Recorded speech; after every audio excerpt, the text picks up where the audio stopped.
मत्ती रसूल की मार्फत लिखी गई हमारे खुदावंद यीशु मसीह की अंजील और उसका 16वां बाब और उसकी 17वीं आयत से लेकर 19वीं आयत तक हम खुदावंद के ज़िंदगी बख्श कलाम में से तिलावत को सुनेंगे।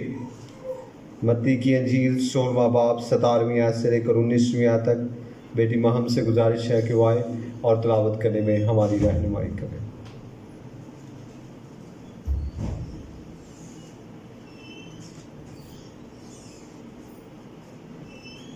मेरी तरफ से आप सबको सलाम।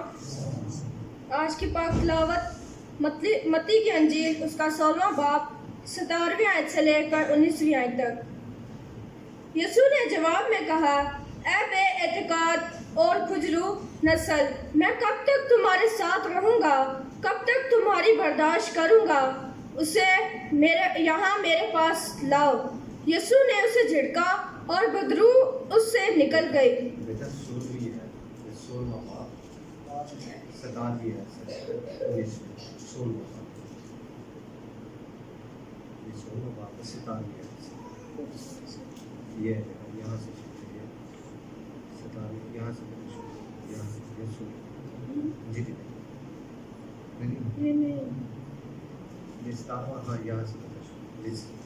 शमौन पतरस ने जवाब में कहा, तू जिंदा खुदा का बेटा है। यीशु ने जवाब में उससे कहा, मुबारक है तू शमौन बर यूना, क्योंकि ये बात गोश्त और खून ने नहीं बल्कि मेरे बाप ने जो आसमान पर है तुझ पर जाहिर की है। और मैं भी तुझसे कहता हूँ कि तू पतरस है और मैं इस पत्थर पर अपनी कलीसिया बनाऊंगा और आलम अरवाह के दरवाजे उस पर गालिब ना आएंगे। मैं आसमान की बादशाही की कुंजियाँ तुझे दूंगा और जो कुछ तू जमीन पर बांधेगा वो आसमान पर बंधेगा और जो कुछ जमीन पर खुलेगा वो आसमान पर खुलेगा। पाक कलाम के पढ़े और सुने जाने पर खुदावन की खास बरकत हो। शाबाश बेटा, खुदावंद आपको बरकत दे। आए जी, हम अपने ईमान का इकरार करेंगे। मैं ईमान रखता हूँ खुदा का कादिर बाप पर जो आसमान और ज़मीन का खालिक है, और यीशु मसीह पर जो उसका इकलौता बेटा और हमारा खुदावंद है, और रूहुल कुद्दस की कुदरत से पेट में पड़ा, कुंवारी मरियम से पैदा हुआ, पैंतुस पिलातुस कैद में दुख उठाया, मसलूब हुआ, मर गया, दफन हुआ, आलम में उतर गया, तीसरे रोज़ मुर्दों में से जी उठा, आसमान पर चढ़ गया और खुदा का कादिर बाप के दाहिने बैठा है। वहाँ से वो जिंदों और मुर्दों की अदालत करने को आएगा। मैं ईमान रखता हूँ रूह कुद्दस पर, पाक खुलिया कलीसिया पर, मुकद्दसों की शराकत, गुनाहों की माफ़ी, बदन की क़यामत और अपनी ज़िंदगी पर। आमीन। भाइयों से भी गुजारिश है थोड़ा थोड़ा सा आगे आ जाए ताकि पीछे आने वाले भाइयों को जगह मिल जाए। चले, बहुत शुक्रिया आपका। बैठ जाइएगा।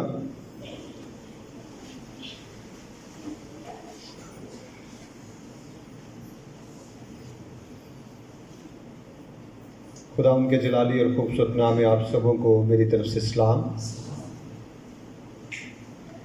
खुदा उनकी बड़ी शुक्रगुजारी करते हैं कि उसने आज का दिन फिर हमें दिया है कि हम उसकी इबादत कर रहे हैं।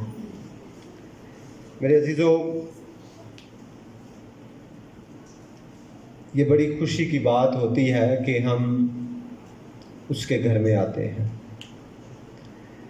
बहुत सारी आने वाली मुसीबतों के बारे में आप नहीं जानते, कल के बारे में आप नहीं जानते। कोई जानता है कल के बारे में? आप तो 1 मिनट के बाद क्या होने वाला है उसके बारे में भी नहीं जानते। और आप इस बारे में जब नहीं जानते तो जब आने वाली मुसीबत के बारे में भी आप नहीं जानते, और आपको नहीं पता कि आपकी किस इबादत ने, किस दुआ ने, किस सजदे ने उस मुसीबत को टाल दिया है। अगर तमाम चीज़ें खुदा आपके सामने रख दे तो आपको इस बात का इल्म हो कि खुदा कितना रहीम है, और खुदा एक इबादत के वसीला से, एक दुआ के वसीला से आने वाली कितनी मुसीबतें आपसे दूर कर देता है।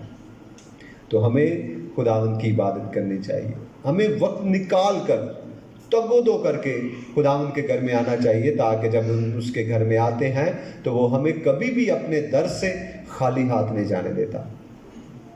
वो अपने लोगों को कभी भी अपने घर से खाली हाथ नहीं जाने देता। बेशक आप समझते हैं हमने सिर्फ दुआ की है, कलाम सुना है, बेशुमार बरक़ात आप अपने साथ लेकर जाते हैं जिनका इल्म आपको नहीं है, पर आपकी ज़िंदगी में जब होती हैं तो आपको उस वक़्त इल्म होता है।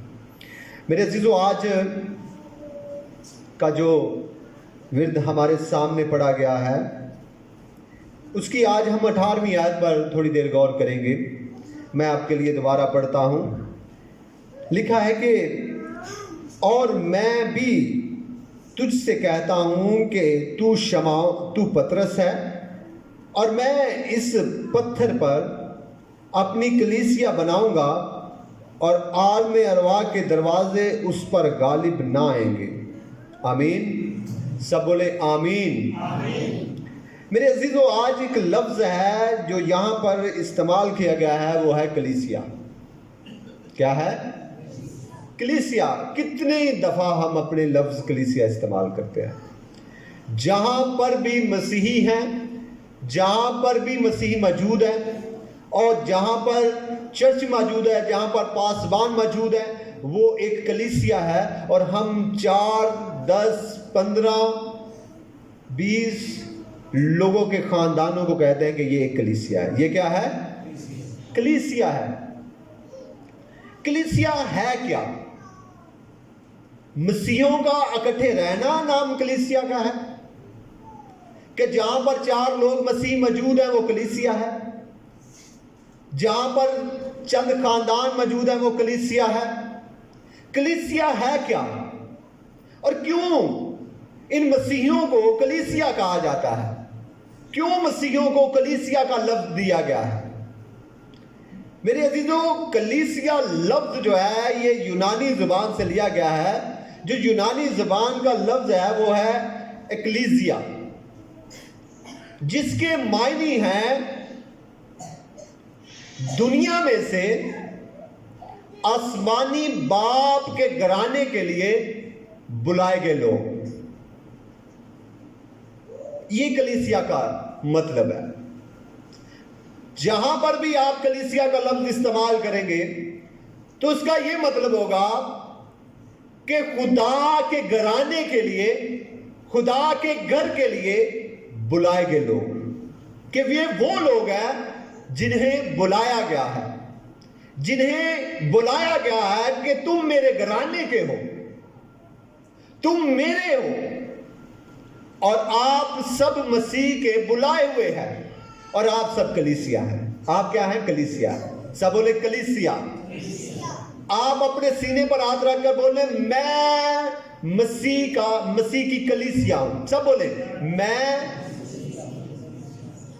आप सब बुलाए हुए हैं, और जब आप बुलाए हुए हैं तो जो बिन बुलाए हैं खुदा उनकी कदर नहीं करता।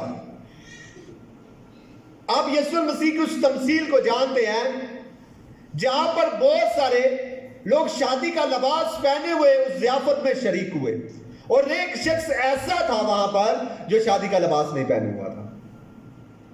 तो यीशु ने बोला कि भाई तूने शादी का लिबास क्यों नहीं पहना हुआ, और उसका मुंह बंद हो गया।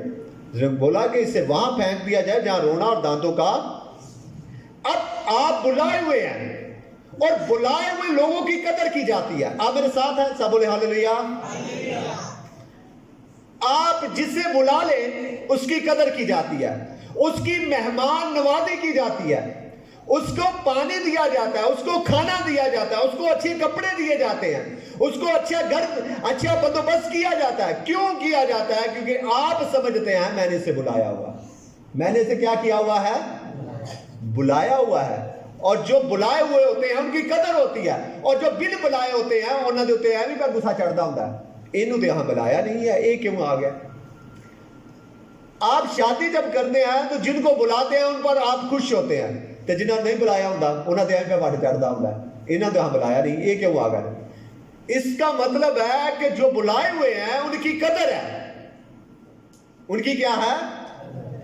तो आप सब बुलाए हुए हैं तो आपकी खुदा कदर करता है। क्या करता है? خدا آپ کی فکر کرتا ہے، خدا آپ کے کھانے کی فکر کرتا ہے، خدا آپ کے پہننے کی فکر کرتا ہے، خدا آپ کے روٹی کی فکر کرتا ہے، خدا آپ کی تمام فکروں کو اپنے اوپر رکھتا ہے، کیونکہ وہ جانتا ہے کہ میں نے انہیں بلایا ہوا ہے۔ میں نے کیا کیا ہوا ہے؟ بلایا ہوا ہے۔ میرے عزیزوں، آپ کو میں یہ بھی بتانا چاہتا ہوں، کلیسیا کوئی سیاسی جماعت نہیں ہے کہ جس میں سیاست ہو۔ کلیسیا کوئی سماجی جماعت نہیں ہے۔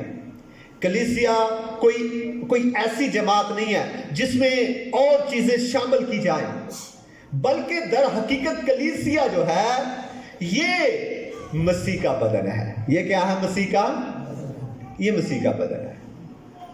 آپ سب کیا ہیں؟ مسیح کا بدن ہے۔ میرے عزیزوں، جب آپ پہلا کرنتھیوں اور اس کا 12واں باب اور اس کی 27ویں آیت کو پڑھیں تو وہاں پر آپ کو اس بات کا علم ہوتا ہے کہ کلیسیا جو ہے وہ مسیح کا بدن ہے۔ اگر کسی نے نکال لیا تو وہ پڑھے بیٹا، 12واں باب 27ویں آیت، پہلا کرنتھیوں 12واں باب 27ویں آیت۔ اسی طرح تم مل کر مسیح کا بدن ہو اور فردن فردن اعضاء ہو۔ ہم سب مل کر کیا ہے؟ مسیح کا، ہم سب مسیح کا بدن ہے۔ ہم سب مسیح کا بدن ہے۔ سب آپ میرے ساتھ ہیں؟ سب بولے ہاللویا۔ ہم سب مسیح کا بدن ہے۔ بھائی مجھے یہ بتائیں، مسیح کے بدن میں جھوٹ ہے؟ مسیح کے بدن میں لالچ ہے؟ مسیح کے بدن میں کوئی جسمانی خواہشیں ہیں؟ مسیح کے بدن میں کوئی ایسی بات نہیں پائی جاتی۔ مسیح کے بدن میں، مسیح کا بدن جو ہے وہ پاکیزہ ہے۔ کیا ہے؟ پاکیزہ ہے۔ مسیح کا بدن ایسا ہے کہ جس سے چھوا جائے اور شفا مل جائے۔ مسیح کا بدن ایسا ہے کہ جس میں جسمانی خواہشوں کی بالکل منفی ہے۔ مسیح کا بدن ایسا ہے کہ جو اپنے بھائیوں کے لیے اپنی جان کو قربان کر دیتا ہے۔ مسیح کا بدن ایسا ہے جو اپنے لیے، جو دوسروں کے لیے قربان ہو جاتا ہے۔ مسیح کا بدن ایسا ہے جو لوگوں کو صلح کراتا ہے۔ میرے عزیزوں، ہم مسیح کا بدن ہیں۔ ہم کیا ہیں؟ مسیح کا، ہم سب مسیح کا بدن ہے۔ پر مسیح کے بدن میں تمام وہ باتیں بری نہیں پائی جاتی۔ کیا نہیں پائی جاتی؟ تمام باتیں بری نہیں پائی جاتی۔ مسیح کا آپ بدن ہے، اس کی کلیسیا ہے، اور یہ کہاں پر قائم ہے؟ یسایہ کی کتاب اور اس کا 2 باب اور اس کی پہلی آیت سے لے کر 30ویں آیت تک ہم پڑھیں گے تو کیا لکھا ہے یہاں پر؟ یسایہ کی کتاب اور اس کا 2 باب پہلی آیت سے لے کر 30ویں آیت تک میرے ساتھ پڑھنے میں رہنمائی کیجئے گا۔ وہ بات جو یسایہ بن آموز نے یہودا اور یروشلم کے حق میں رویا میں دیکھی، آخری دنوں میں یوں ہوگا کہ خداوند کے گھر کا پہاڑ پہاڑوں کی چوٹی پر قائم کیا جائے گا۔ پہاڑوں کی چوٹی پر، کہاں پر قائم کیا جائے گا؟ اور جو گھر پہاڑ پر قائم کیا جاتا ہے وہ اس میں کتنی مضبوطی ہے؟ نہ اسے طوفان ہلا سکتے ہیں، نہ اسے سیلاب ڈبو سکتے ہیں، نہ اسے کوئی اور چیز ضرر پہنچا سکتی ہے۔ اس لیے یہاں پر لکھا گیا ہے کہ خداوند کی کلیسیا کو کہاں پر قائم کیا جائے گا؟ پہاڑ پر۔ یسوع المسیح نے پترس کو کیا کہا؟ پترس کو کہا ہے، پترس میں پتھر پر اپنی کلیسیا کو کیا کروں گا؟ قائم کروں گا۔ جی آگے پڑھیے گا بیٹا۔ ٹیلوں سے بلند ہوگا اور سب قومیں وہاں پہنچیں گی، بلکہ بہت سی امتیں آئیں گی اور کہیں گی آؤ خداوند کے پہاڑ پر چڑھیں، یعنی یعقوب کے گھر، یعنی یعقوب کے خدا کے گھر میں داخل ہوں۔ آمین۔ میرے عزیزو، آپ سب مسیح کی کلیسیا ہیں، پر مسیح کی کلیسیا نے، مسیح نے آپ سے بے پناہ محبت رکھی ہوئی ہے۔ وہ آپ سے پیار کرتا ہے اور کبھی بھی آپ کو ڈبونا نہیں چاہتا۔ उसने इसलिए आपको पहाड़ पर कायम किया है ताकि ना तो आपको सैलाब में डुबो सके, ना आपको आंधियां जरर पहुंचा सके, ना आपको कोई और चीज गिरा सके, क्योंकि वो चाहता है कि कलीसिया कायम रहे। कलीसिया क्या रहे? कायम रहे। अगर कलीसिया ही उठ के तो रहे दे उते अपना घर बना ले तो इसमें खुदा के कोई कसूर है? ये हमारा खुद का, असी चुकिए अपना जुली बिस्तरा ते कहिए असी इस पहाड़ ते नहीं रहना, असी ते रहना उस रेत दे टीले उते जहां पर आपको आंधियां भी ले उड़ेंगी, जहां पर आपको सैलाब भी ले उड़ेगा, जहां पर आपको तमाम मुसीबतें परेशानियां कुछ भी जब आपकी जिंदगी में दाखिल होगा आपका कुछ भी नहीं बचेगा। पर अगर आप यीशु में कायम हैं, अगर आप यीशु में हैं, उसके बदन का हिस्सा हैं, तो मेरे अजीजों मैं आपको ये बताना चाहता हूं कि उसने कलीसिया को ऐसी जगह पर कायम किया हुआ है जहां पर कोई भी चीज उसे जरर नहीं पहुंचा सकती। सब बोले हालेलुया। कोई भी चीज उसे गिरा नहीं सकती, कोई भी चीज उससे जरर नहीं पहुंचा सकती। और मैं आज आपको ये बताना चाहता हूं कि मेरे अजीजों, कलीसिया जो है वो ईमानदारों की एक जमात है। क्या है? ईमानदारों की एक जमात है। हम सब यीशु पर क्या रखते हैं? ईमान रखते हैं। और हम सब यीशु पर ईमान रखने वाले लोग, ईमानदारों की जमात कलीसिया है। मैं आपको ये बताना चाहता हूं कि कलीसिया जो है वो है जो उसके हुक्म को मानती है। वो कलीसिया नहीं है कि खुदा आपको कहे कि मेरा बेटा ये काम कर और आप वो काम ना करें और कहे मैं हम मसीह की कलीसिया है। बाप तो उस बेटे को भी कबूल नहीं करता जो उसका फर्मा बरदार नहीं होता। और हम किस तरह कह दें कि हम उसके हुक्मों पर भी अमल ना करें, हम उसके कहने पर भी अमल ना करें, हम उसके बताए हुए कवानीन पर भी अमल ना करें और उसे ये कहें कि हम तेरी कलीसिया हैं। खुदा ऐसी कलीसिया को और खुदा ऐसे लोगों को पसंद अपनी कलीसिया में नहीं करता। खुदा उनको पसंद करता है, खुदा उन्हें अपनी कलीसिया में रखना चाहता है जो उसके हुक्मों पर अमल करते हैं। क्या करते हैं? उसके हुक्मों पर अमल करते हैं। और तीसरी बात जो यहाँ पर मैं करने वाला हूँ वो ये है कि जो उसकी कलीसिया के लोग होते हैं वो हिकमत से भरपूर होते हैं। हालेलुया। उन्हें खुदा ने हिकमत दी होती है और वो खुदा की बताई हुई हिकमत पर चलते हैं। मेरे अजीजों, आज मैं आपको ये बताना चाहता हूँ कि खुदा अपनी कलीसिया से प्यार करता है और वो अपनी कलीसिया से मोहब्बत करता है और इसलिए उसने पहाड़ पर अपनी कलीसिया को कायम किया, इसलिए उसने अपने बदन के साथ आपको जोड़ लिया क्योंकि वो आपसे प्यार करता है। इसलिए वो आपसे प्यार करता है, इसलिए उसने आपको आवाज़ देकर बुलाया हुआ है और जो बुलाए हुए हैं वो आपकी कदर करता है। मेरे अजीजों, आज खुदा आपसे बेपनाह मोहब्बत करता है, पर वो चाहता है कि आप अच्छे तरीका से बिल्कुल मुखलस होकर उसके बदन का हिस्सा बने रहें, क्योंकि उसका बदन पाक है और वो चाहता है कि आप मेरे साथ जुड़े रहें ताकि मैं तुम्हारी फिक्र करता रहूं और तुम्हें हर रोज और हर जगह पर तुम्हारे साथ रहूं। खुदावंद आज के कलाम के वसीला से हम सबों को बड़ी बरकत बख्शे। आमीन।